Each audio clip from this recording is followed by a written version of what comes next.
கர்த்தருடைய பரிசுத்த நாமத்துக்கு மகிமை உண்டாகட்டும். இந்த நாளிலும் கூட நாம் இயேசுவின் பாடுகளிலே என்ன இல்லை என்பதை குறித்து ஒரு 4 காரியங்களை நாம் பார்க்கவிருக்கிறோம். கர்த்தராகிய தேவன் தாமே இந்த செய்தியை ஆசீர்வதிப்பாராக.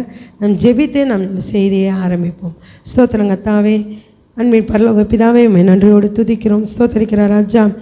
இந்த நாளிலும் இயேசுவின் பாடுகளிலே என்ன இல்லை என்பதை குறித்து ஒரு உம்முடைய வசனத்தினாலே நாங்கள் பார்க்கவிருக்கிறோமே. கர்த்தராகிய தேவன் இந்த செய்தியை ஆசீர்வதிங்க. கேட்கக்கூடிய ஒவ்வொருவருக்கும் இது பிரயோஜனம் உள்ளதாக அமையட்டும். கர்த்தர் எங்களோடு கூட பேசுங்க. இயேசுவின் நாமத்தை ஜெபிக்கிறோம் நல்ல பிதாவே, ஆமேன் ஆமேன். பாருங்கள், இந்த நாட்களிலே நாம் இயேசுவின் பாடுகளை குறித்து தியானித்து கொண்டிருக்கிறோம். தியானித்து கொண்டிருக்கக்கூடிய இந்த நாட்களிலே இயேசுவின் பாடுகளிலே என்ன இல்லை என்பதை குறித்து ஒரு 4 காரியங்களை நாம் பார்க்கவிருக்கிறோம். அதன் மூலமாக நம்முடைய வாழ்க்கையிலே நாம் எப்படி நடந்து கொள்ள வேண்டும், எப்படி நாம் நம்முடைய வாழ்க்கையை மாற்றிக்கொள்ள வேண்டும் என்பதை குறித்து நாம் பார்க்கவிருக்கிறோம். முதலாவதாக லூக்கா எழுதின சுவிசேஷத்தின் புத்தகம் 23ஆம் அதிகாரம் 4 மற்றும் 5ஆம் வசனத்தை வாசிப்போம். லூக்கா 23, 4 மற்றும் 5. அப்பொழுது பிலாத்து பிரதான ஆசாரியர்களையும் ஜனங்களையும் நோக்கி, இந்த மனுஷனிடத்தில் நான் ஒரு குற்றத்தையும் காணவில்லை என்றான். பாருங்க, பிலாத்து சொல்லுகிறார் பிரதான ஆசாரியர்களையும் ஜனங்களையும் நோக்கி, இவனிடத்தில் நான் இந்த மனுஷனிடத்தில் நான் ஒரு குற்றத்தையும் காணவில்லை என்று சொல்லுகிறானாம். அப்போ பாருங்கள், இயேசு கிறிஸ்துவினுடைய பாடுகளிலே குற்றம் இல்லாதிருந்தது. இயேசு கிறிஸ்துவின் பாடுகளில் குற்றம் இல்லை. அதாவது குற்றம் என்றால் பாவம் என்பது இல்லாதிருந்தது. பாவம் இல்லாத ஒரு மனிதனாக இயேசு கிறிஸ்து இந்த பூமியிலே வாழ்ந்தார் என்று நாம் பார்க்கிறோம். இரண்டாவதாக இதே லூக்கா எழுதின சுவிசேஷத்தின் புத்தகம் லூக்கா 23ஆம் அதிகாரம் 9ஆம் வசனம். அநேக காரியங்களை குறித்து அவரிடத்தில் வினாவினான், அவர் மறுமொழியாக அவனுக்கு ஒன்றும் சொல்லவில்லை என்று சொல்லி பார்க்குறோம். இங்கே பிலாத்துக்கிட்ட இயேசுவை கூட்டி கொண்டு போகிறாங்க. பிலாத்து ஒரு குற்றத்தையும் காணவில்லை. அதுக்கடுத்து ஏரோதினம் கூட்டி கொண்டு போகிறாங்க. ஏரோது என்ன சொல்லுகிறார் என்றுதான் 9ஆம் வசனத்தில் நம்ம பார்த்தோம். அநேக காரியங்களை குறித்து அவரிடத்தில் வினாவினான், அவர் மறுமொழியாக அவனுக்கு ஒன்றும் சொல்லவில்லை. இயேசு பாடுபடும்போது தன்னுடைய வாய் திறந்து எந்த ஒரு வார்த்தையும் அவர் பேசவில்லை. வாய் திறவாதிருந்தார் என்று சொல்லி நம்ம ஏசாயாவிலே கூட நம்ம வாசிக்க முடியும். லூக்கா 23 இப்போது 9லையும் நம்ம வாசித்தோம். அவர் மறுமொழியாக அவனுக்கு ஒன்றும் சொல்லவில்லை என்று சொல்லி நம்ம பார்க்குறோம். அப்போ பாருங்கள், பாடுபடும்போது அவரிடத்தில் எந்த ஒரு பாவமும் இல்லை, எந்த ஒரு குற்றமும் இல்லை. குற்றம் இல்லாதவராக அவர் பாடுகளை அனுபவித்தார். ஆனாலும் அவர் வாய் திறவாதிருந்தார். வாயை திறந்து ஒன்றும் அவர் பேசவில்லை என்று சொல்லி நம்ம வாசிக்கிறோம். அதுக்கடுத்ததாக ஏசாயாவின் புத்தகம் 53ஆம் அதிகாரம் 9ஆம் வசனத்தை நாம் வாசிப்போம். ஏசாயாவின் புத்தகம் 53ஆம் அதிகாரம் 9ஆம் வசனம். துன்மார்க்கரோடே அவருடைய பிரேத குழியை நியமித்தார்கள், ஆனாலும் அவர் மரித்தபோது ஐஸ்வர்யவானோடே இருந்தார். அவர் கொடுமை செய்யவில்லை, அவர் வாயில் வஞ்சனை இருந்ததும் இல்லை. பாவமில்லாத இயேசுவை சிலுவையில் அறைந்தபோது அவர் பாடுகளை ஏற்றுக்கொண்டார். அவர் பாடுகளை சகித்தபோது அவர் எப்படி இருந்தாராம்?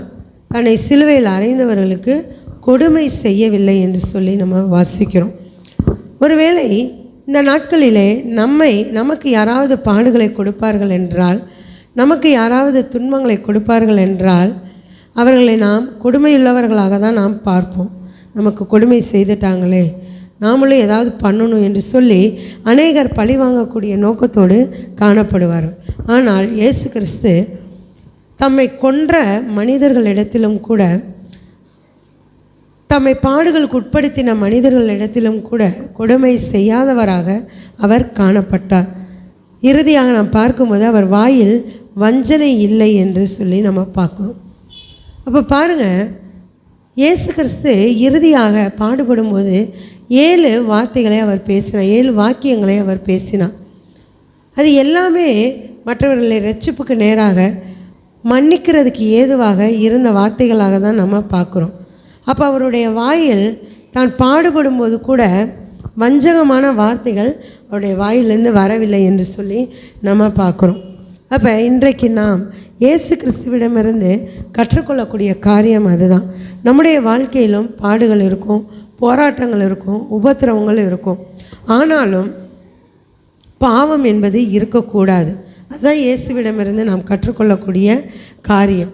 பாவம் இல்லாதவர்களாக நாம் காணப்பட வேண்டும். நம்மை பாடுகளுக்கு உட்படுத்தினாலும் நாம் பாவம் செய்யாதவர்களாக நாம் காணப்பட வேண்டும். வாய் திறவாதவராக இயேசு கிறிஸ்து காணப்பட்டார். மற்றவர்களை சபித்தோ மற்றவர்களை குறை சொல்லியோ எந்த ஒரு வார்த்தையும் அவர் பேசவில்லை. அவர் கொடுமையும் செய்யவில்லை. அவருடைய வாயிலும் வஞ்சகம் இல்லை என்பதை குறித்து நாம் பார்க்குறோம். நாட்களிலும் நாம் இயேசுவிடமிருந்து இதைத்தான் நாம் கற்றுக்கொள்கிறோம்.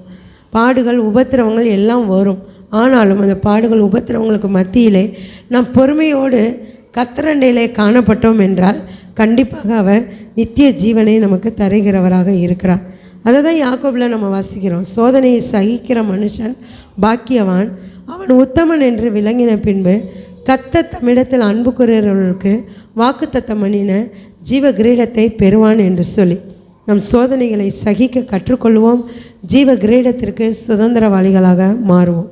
ஜெபித்து நாம் முடிப்போம். ஸ்தோத்திரங்கத்தாவே, அன்பின் பரலோக பிதாவே, உம்மை நன்றியோடு துதிக்கிறோம். இந்த நாளிலும் நாங்கள் கற்றுக்கொண்ட இதோ உம்முடைய பாடுகளின் வழியாக நாங்கள் கற்றுக்கொண்ட காரியங்களுக்காக நாங்கள் நன்றி செலுத்துகிறோம். இதோ நீர் பாடுபடும் போது உம்முடைய வாயை நீர் திறவாது இருந்தீரே தகப்பனே. நீர் உம்முடைய பாடுகளிலே பாவம் இல்லாதவராய் இருந்தீர் என்பதை நாங்கள் கற்றுக்கொண்டோமே தகப்பனே. இதோ நீர் பாடுபடும்போது கொடுமை செய்யவில்லையே, வஞ்சகம் உம்மிடத்தில் இல்லாது இருந்ததே. அப்படியாக அப்பா நாங்களும் எங்களுடைய வாழ்க்கையில் காணப்பட கர்த்தர் எங்களுக்கு கிருபை செய்யுங்க. எங்களுடைய பாடுகளிலே நாங்கள் ஒருபோதும் வஞ்சகமான வார்த்தைகளையோ கொடுமையான காரியங்களையோ பேசாதபடிக்கு கர்த்தருக்குள்ளாக நாங்கள் முன்னேறி செல்ல கர்த்தர் எங்களுக்கு கிருபை பாராட்டுங்க. இயேசுவின் நாமத்தில் ஒப்பு கொடுத்து ஜெபிக்கிறோம் எங்கள் ஜீவனுள்ள நல்ல பிதாவே. ஆமென், ஆமென்.